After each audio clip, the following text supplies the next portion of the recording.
A brief explanation of the Humanity Party's economic proposals. The Humanity Party wants to introduce some progressive concepts and present what needs to happen to end poverty in this world. The whole purpose of our platform, and my role today as a representative of its board of directors, is to explain the solutions. The Humanity Party has the answers. We have the common sense solutions to end worldwide poverty. Our plan is not to give the people money, but to provide them with the basic necessities of life so they don't have to worry about living. To be able to live and pursue happiness, one shouldn't have to worry about a good, safe place to live, good, healthy food to eat, a good education if one wants it, or good health care. True liberty demands that a person should not have to worry about the basic necessities of life. The things that you hear from the pundits and from other politicians are not solutions. They don't know what the solution to poverty is, because they haven't dedicated their lives to solving the problem. These who think they're the wise ones don't have a clue how to solve the problem of unemployment, for example. They seem to have no clue what is behind the lack of good jobs. We are not going to solve the problem of unemployment until we realize one thing. Technology is the culprit responsible for eliminating jobs. Technological advancements are replacing human workers throughout the world. For a company to remain profitable, technology is more important than human labor. Technology is much more efficient. It does a better job. It takes less energy. It doesn't call in sick. It doesn't have emotional problems. There's no way that the successful 1% is going to get rid of technology. As a consequence, there are all these human beings running around without a job. Some reformists and politicians will correctly state, in their opinion, well, we want to change the unemployment problem, but not by taxing the rich. Because if you let the rich keep their money, the argument is that they will reinvest it into businesses, thereby creating more jobs.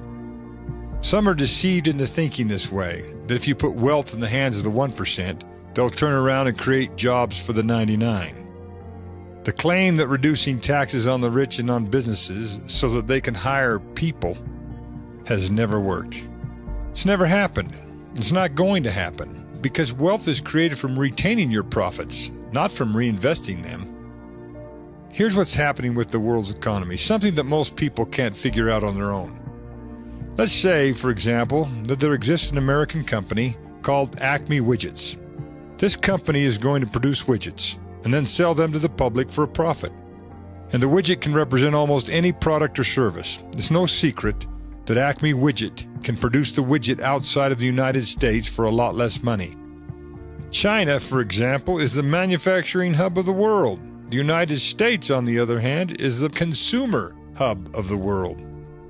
To manufacture any product, you need raw materials. You have to get these raw materials from somewhere, and to make the best profit, you will get these materials as cheaply as you can from any country that sells them the cheapest. Acme Widget Company, as well as any other for-profit company found throughout the world, knows that it is going to find the cheapest resources and materials to make their widgets from the poorest countries that pay the least to the laborers who take the raw materials from the earth. Manufacturing is hardly done in the United States anymore. Companies simply can't make the profit that they want to make and still sell their products for a low price.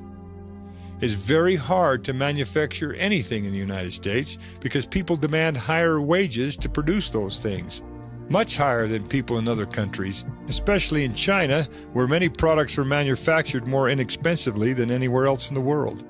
And now with the advent of international trade laws and treaties, and the way that products are shipped via ships over the sea or by airplane, it's very easy and cost-effective for a company to have China be the manufacturer of their products. So what do Americans do about a job? The American economy is now principally based on retailing or warehousing and selling the product. Retailers buy a product that might cost $1, let's say, and then they increase the price to $2, $3, or whatever they can sell it for in the current market. The new jobs that are created in the United States are created from and based on consumerism. The more that people buy, the more jobs that are created. Let's analyze the types of jobs that are created from the U.S. economy. These jobs are limited to the retail side, which is simply taking a product that's already made in China more cheaply than it is in the U.S., and selling it for a profit. Let me give you a scenario of how this works.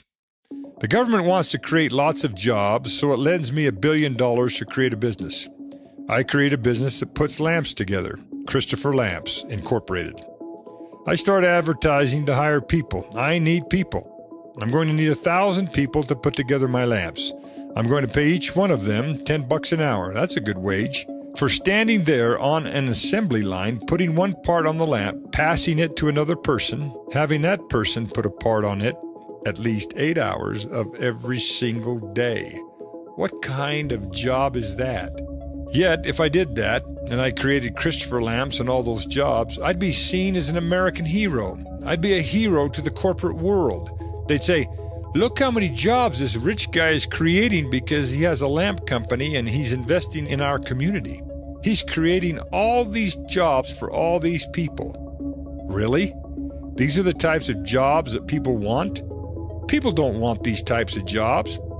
And the fact is, the majority of the people in the world do not like the job that they are forced to accept.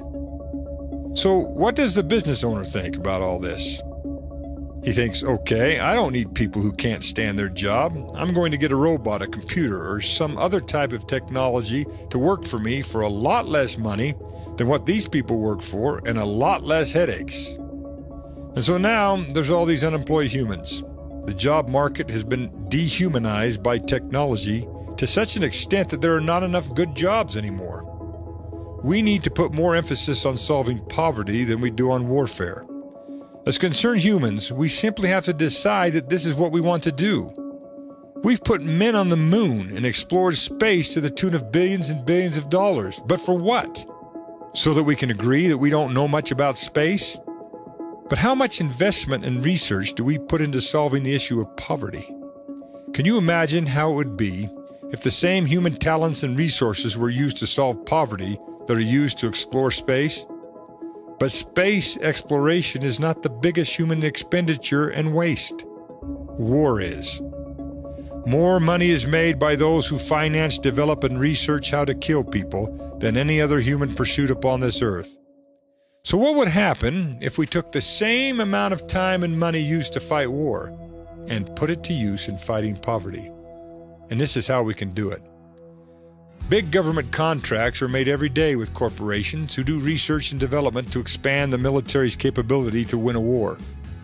Weapons contracts are more lucrative than any other. What if the government told the corporations that it is going to pay out some big money to those who can solve the food crisis throughout the world? It is announced that there will be lucrative government contracts available for anyone who can grow and provide wholesome, healthy food for the world. We will pay these corporations for producing it. We have changed the motivation of greed from war manufacturing to food production because that's where the most lucrative government contracts are. These lucrative government contracts will motivate businesses and the people who want to become wealthy from owning a company, because greed and material wealth is human nature, and most are driven towards this, and we cannot change this part of a free will society. Therefore, we must learn to utilize human nature without threatening it. It's very simple to understand the basic premise of the Humanity Party's plan. Its plan is to change the mindset of the people who own the corporations of the world, to inspire them to beat their swords into plowshares and change the way that they are motivated to make their money. However, the idea of replacing military strength with social welfare strength, although preferred, does not seem realistic in today's world.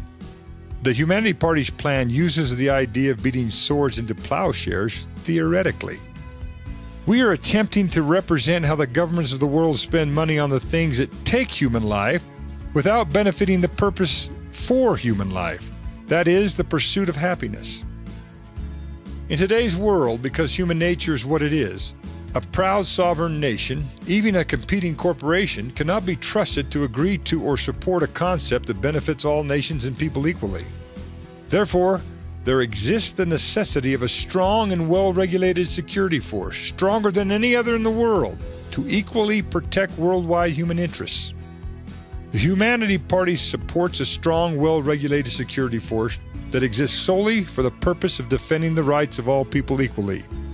Until military spending can realistically be replaced by basic human needs spending, a strong, well-regulated military is one of the greatest necessities that we have. If the governments of the world eliminated space exploration for one of many, many examples of very expensive government-backed programs that do not directly benefit the human race upon the earth at this time, and that show no reasonable benefit to the plight of the human beings who are hungry, sick, homeless, and uneducated, these same resources could be easily reallocated for something that benefits humankind now. If the United States of America were attacked, what budget wouldn't Congress approve to protect it?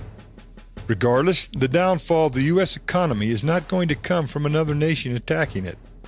The American way of life and its standards are being attacked from within by its ever-growing population of the tired, of the poor, the huddled masses yearning to breathe free, the wretched refuse, the homeless, the tempest-tossed, the very same people that the American Statue of Liberty invites into the United States. The United States Constitution already provides an amendment that establishes law that mandates that its states protect their citizens' life, liberty, and property. The 14th Amendment states, quote, in part, "Nor shall any state deprive any person of life, liberty, or property without due process of law," unquote.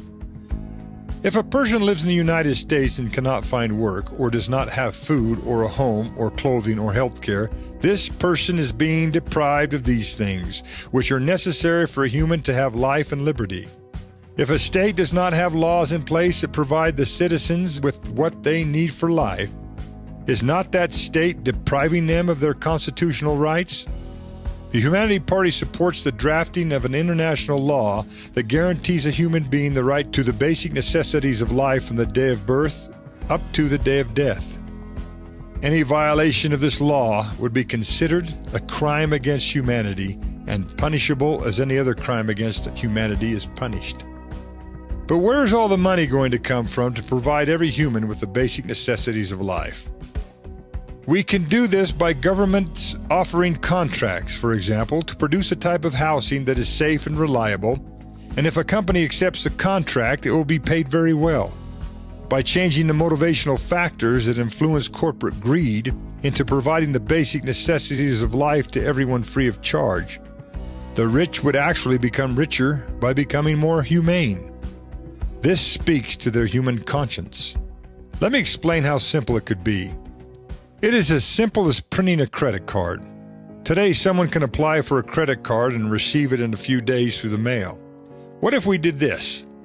What if we had a card, a human card, and with that card, a human being could use it to pay for their utilities, they could pay for their rent.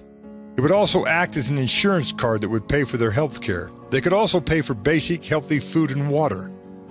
We print the cards and give one to any life form that can laugh, smile, and cry. In other words, if you're human, you get a card the moment you're born.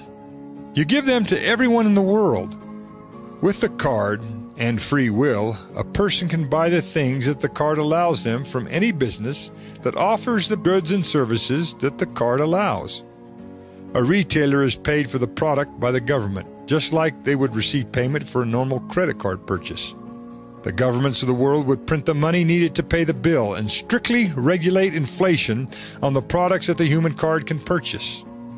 What will happen is that all the people in the world are going to go out and buy the food that tastes the best.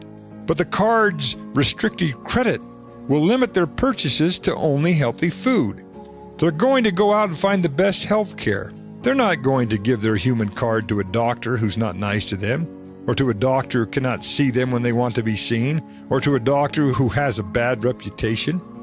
In this way, free market competition works. Companies will then advertise to sell their products and make their company more service-oriented. They will compete with each other to gain the business of the human card holders. Thus, the business owners will become wealthy and rich if they provide good products and services. Most people's dilemma with this plan is that they wonder who's going to pay for all this.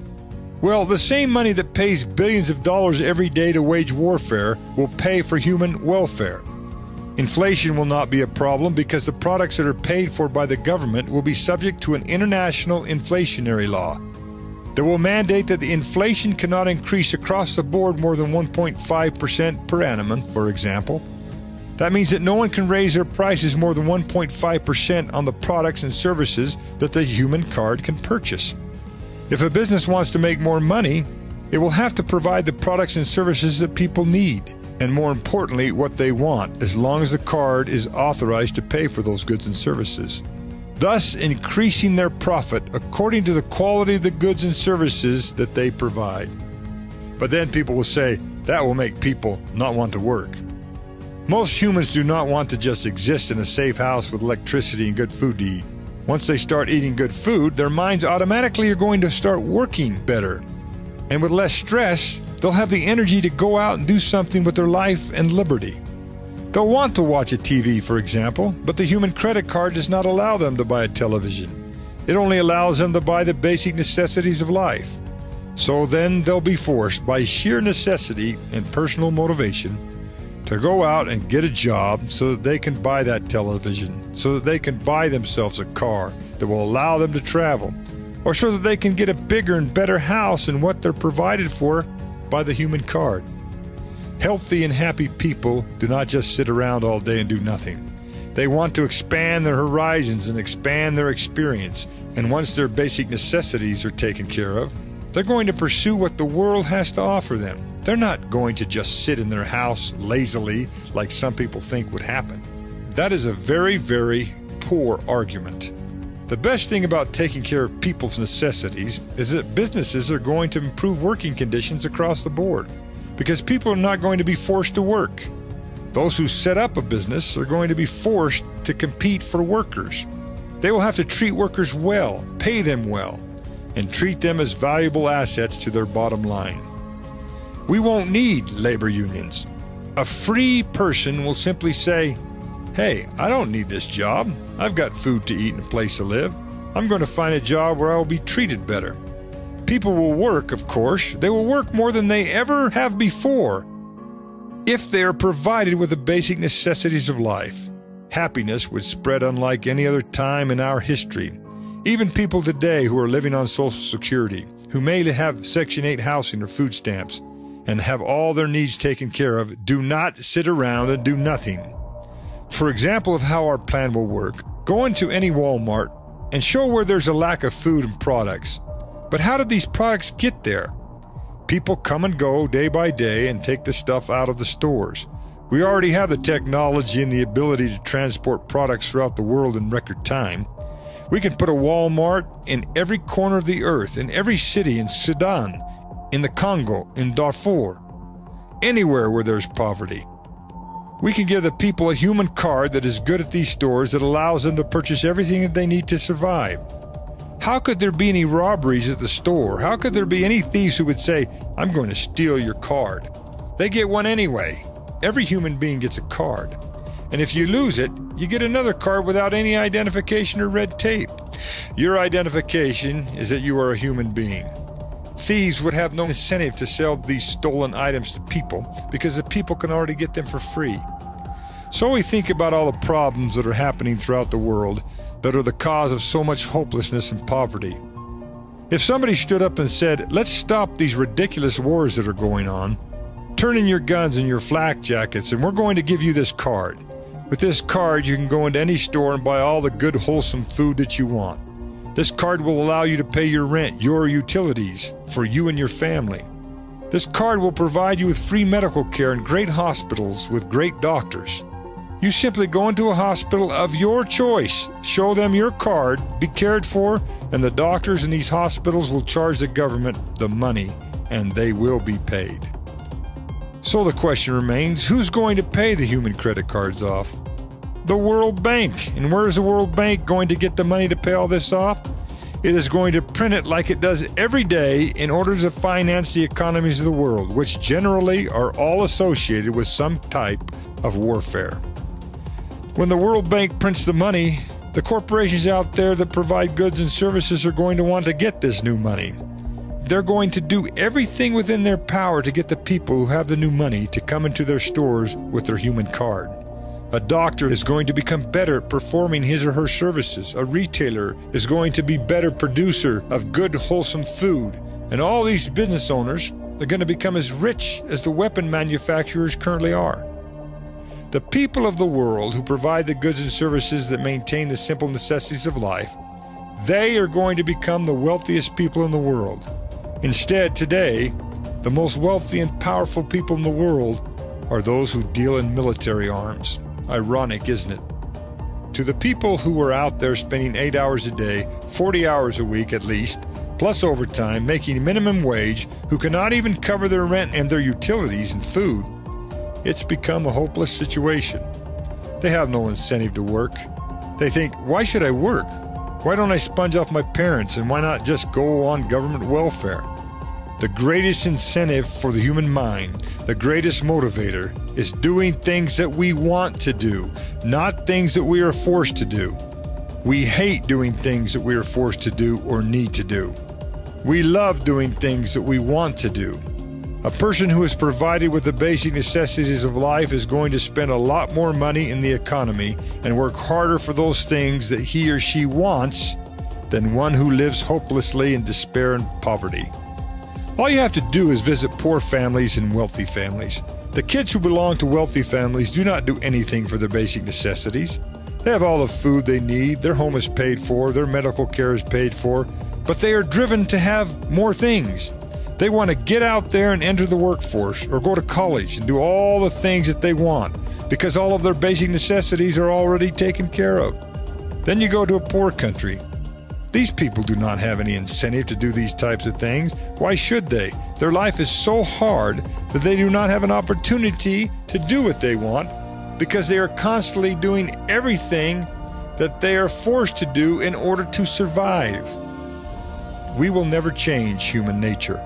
All we can hope to do is motivate human nature. Let the rich be rich and the greedy be greedy, but make their incentive and motivation become life-preserving instead of life-destroying. We are the Humanity Party. This plan will work. It is the only way.